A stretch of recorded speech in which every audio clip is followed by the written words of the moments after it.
بسم اللہ الرحمن الرحیم۔ میرا نام فیضان الحق ہے اور ہم قرآن پاک ترجمہ اور تفسیر کے ساتھ پڑھ رہے تھے۔ اس کے 30ویں پارے سے ہم نے سٹارٹ کیا تھا۔ آج اس کی 24ویں صورت ہم سٹارٹ کریں گے، سورۃ القاریہ۔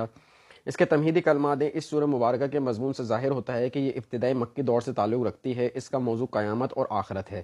سب سے پہلے لوگوں کو یہ کہہ کر چونکایا گیا ہے کہ ہولناک مصیبت کیا ہے، وہ ہولناک مصیبت اور تم کیا جانو کہ وہ ہولناک مصیبت کیا ہے۔ اس طرح سننے اور پڑھنے والوں کو کسی ہولناک واقعے کے پیش آنے کی خبر سننے کے لیے تیار کرنے کے بعد دو فکروں میں ان کے سامنے قیامت کا نقشہ پیش کر دیا گیا ہے کہ اس روز لوگ گھبراہٹ کے عالم میں اس طرح ہر طرف بھاگے بھاگے پھریں گے جیسے روشنی پر آنے والے پروانے بکھرے ہوئے ہوتے ہیں، اور پہاڑوں کا حال یہ ہوگا کہ وہ اپنی جگہ سے اکھڑ جائیں گے، ان کی بندش ختم ہو جائے گی اور وہ دنگھی ہوئی اون کی طرح ہو کر رہ جائے گی۔ پھر بتایا گیا ہے کہ آخرت میں جب لوگوں کا حساب کرنے کے لیے اللہ تعالیٰ کی عدالت قائم ہوگی تو اس میں فیصلہ اس بنیاد پر ہوگا کہ کس شخص کے نیک اعمال برے اعمال سے زیادہ وزنی ہیں اور کس کے نیک اعمال کا وزن اس کے برے اعمال کی بنسبت ہلکا ہے۔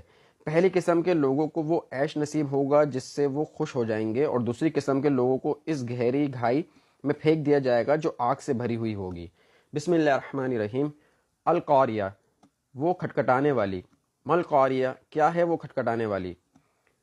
یعنی قرا کے معنی ایک چیز کو کسی دوسری چیز پر زور سے دے مارنے کے ہیں، جیسے دروازے کو زور زور سے کھٹکھٹانا۔ اس لغوی معنی کی مناسبت سے قرا کا لفظ ہولناک حادثے اور عظیم مصیبت کے لیے بولا جاتا ہے۔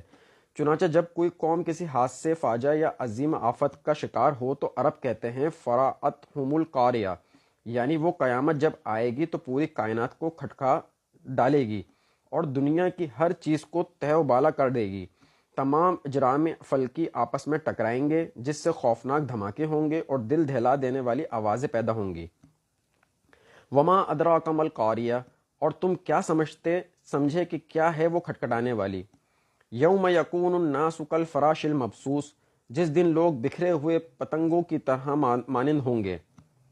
وتکون الجبال کالعہن المنفوش، اور پہاڑ دھنی ہوئی اون کے مانند ہو جائیں گے۔ یعنی الہن رنگ دار اون کو کہتے ہیں، اور منفوش کے معنی ہے دھنی ہوئی، یعنی پہاڑ اپنی جگہ پر قائم نہیں رہیں گے بلکہ ریزہ ریزہ ہو کر رنگ دار اون کی طرح ہوا میں اڑ رہے ہوں گے۔ فَأَمَّا مَنْ ثَقُلَتْ مَوَازِينُهُ، تو جن لوگوں کے نیکوں کے پلڑے بھاری ہوں گے، یعنی یہاں یہ نقطہ خصوصی طور پر لائق توجہ ہے کہ ان آیات میں ایک ہی قسم کے وزن یا میزان کے ایک ہی پلڑے کا ذکر آیا ہے۔ اس بارے میں عام رائے یہ ہے کہ موازین سے مراد یہاں نیکیوں کا وزن ہے، یعنی حساب کے وقت ہر شخص کی نیکیوں کا وزن کر کے دیکھا جائے گا کہ یہ وزن مطلوبہ معیار کے مطابق ہے یا نہیں۔